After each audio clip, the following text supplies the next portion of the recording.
How do you know when it's time to forgive someone? Even more difficult, how do you know when it's okay to reconcile with someone? Those are some of the most complicated issues that we deal with in our lives, and the problem is we face them on a pretty regular basis. Hey friends, this is Gabe Kolstad, and I'm here with the Midweek Motivation episode of the Westside podcast, and I want to talk to you today about the difference between forgiveness and reconciliation. We're coming out of the weekend where we talked a little bit about forgiveness in our weekend service at Westside in this Finding Freedom series that we're in, and the question came up again. What's the difference between forgiveness and reconciliation? How do I know if it's okay to forgive someone? How do I know if it's okay to reconcile? And I want to start this out with just a quick story that might illustrate it. When I was young, I was about 8-9 years old. My family lived in a little tiny town in Northern California, and there was some kids across the street. And one summer, we sort of started hanging out.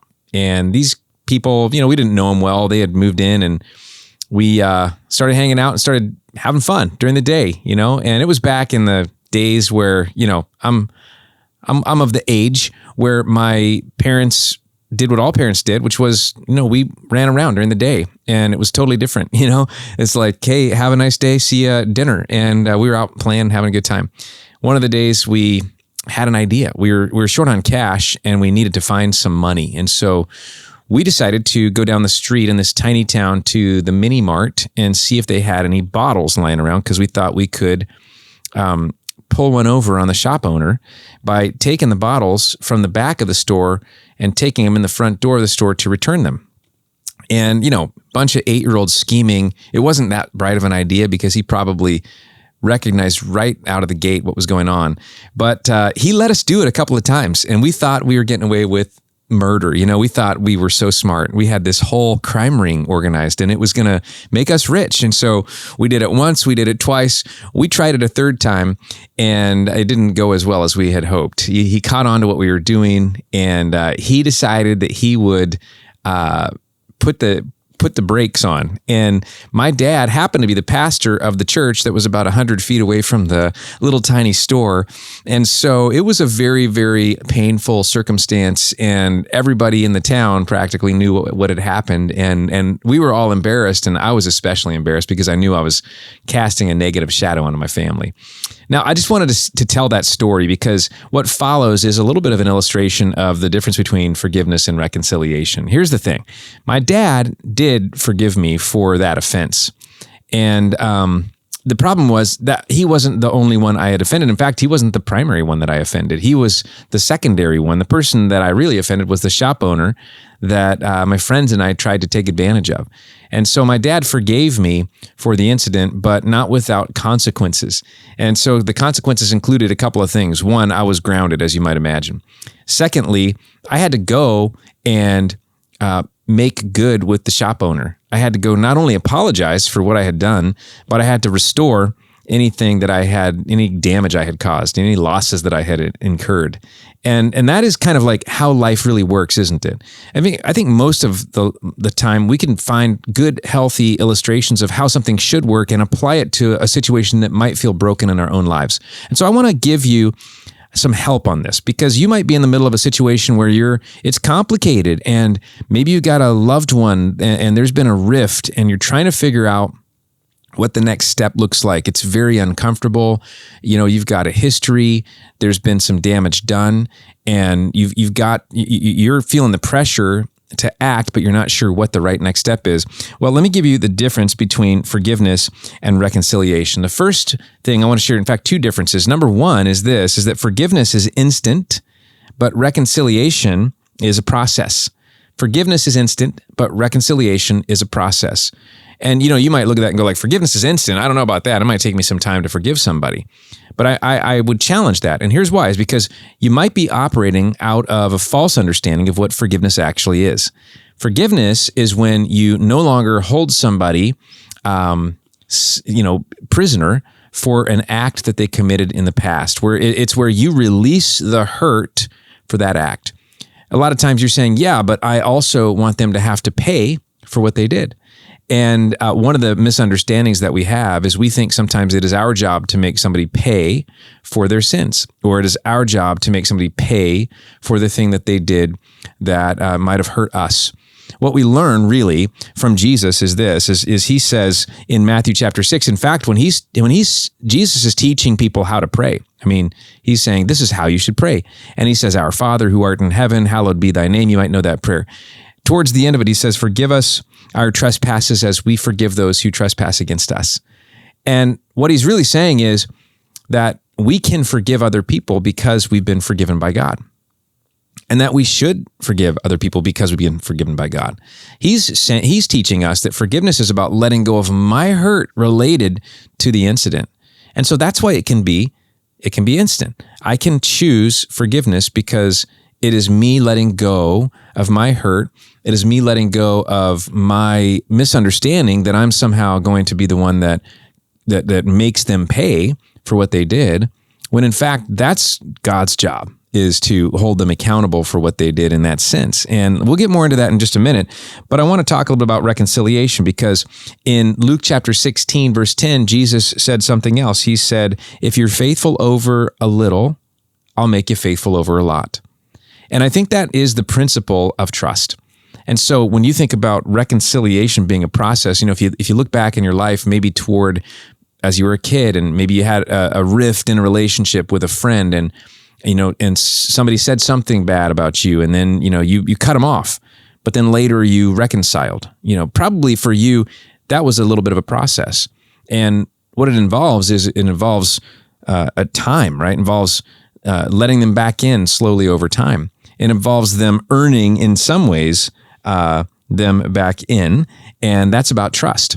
And so I think when we confuse forgiveness and reconciliation, sometimes we withhold forgiveness because we think that means we're giving the person the same access they had before in our lives. We're giving them the same proximity, the same closeness to us that they had before in our lives. But that's not at all what forgiveness is. Forgiveness is letting go of my hurt about it and not holding it against them any longer. But it is not the same thing as reconciliation. And so I want to talk a little bit about that difference. So the second difference between forgiveness and reconciliation, number one, was forgiveness is instant, reconciliation is a process. You can forgive instantly, but restoration, reconciliation, that's going to take some time. The second difference is this: forgiveness takes one, but reconciliation takes two. And what that means is, because forgiveness is letting go of your hurt, you can do that all by yourself. You can do that all by yourself. There are people in my life who are no longer alive. And when you've had hurt in your family from somebody who's no longer alive, when you can still feel the negative consequences of somebody's negative choices, maybe from your family tree, who's no longer alive, how can you forgive them if they're no longer alive? Well, the reality is, because forgiveness only takes one. It's your decision. You can choose to forgive because it's letting go of your hurt, right? But reconciliation, on the other hand, that takes two. And so what you have to do is you have to partner with that person in the restoration, the reconciliation process. What is reconciliation anyway? Well, when it comes to God with us, it's really, it's about an exchange. It's about a total forgiveness, and it's about a total restoration. And so when God says we're reconciled to him, there's two parts of that. There's the forgiveness side, then there's the restoration of our relationship. And the same thing is true with you and me. Reconciliation is the putting back together of a relationship. And again, that's going to take some time, and it's going to require partnership. There's a great illustration of this in the Old Testament of the Bible, and it's with Jacob, the kind of father of Israel, and his brother Esau. And if you go back into the book of Genesis, the first book of the Bible, you can read this account of these two brothers who fought like cats and dogs. They were always fighting, and when they were young, Jacob pulled one over on his brother. He stole his birthright because they were twins, but Esau was born first, so he got the birthright. So Jacob wanted it, and so Jacob figured out a plot to take the birthright from Esau and the blessing, and therefore kind of stole his future from him. And as you might imagine, it was not a pretty scene. I mean, Jacob runs for his life, and for a whole long period of time, years, they're disconnected, and Jacob is afraid that his brother's going to come kill him. And there is a moment when God reminds Jacob that he needs to reconcile with his brother. And so Jacob goes and they're going to meet up in the wilderness. They're going to meet up, and Jacob is still afraid. So he brings all of these gifts for his brother, sheep and camels and all this stuff. And when he sees his brother coming, he starts to tremble. He's afraid that his brother's going to try to kill him, that he's going to finally take revenge for all this hurt and this loss. But that's not at all what happens. His brother runs up to him and gives him a hug, and it says they wept together. In Genesis chapter 33, they wept together. In other words, the brother had already forgiven Jacob. Esau had already forgiven Jacob. And look at what happened. Esau had already forgiven Jacob, but Jacob had not yet been willing to participate in the reconciliation.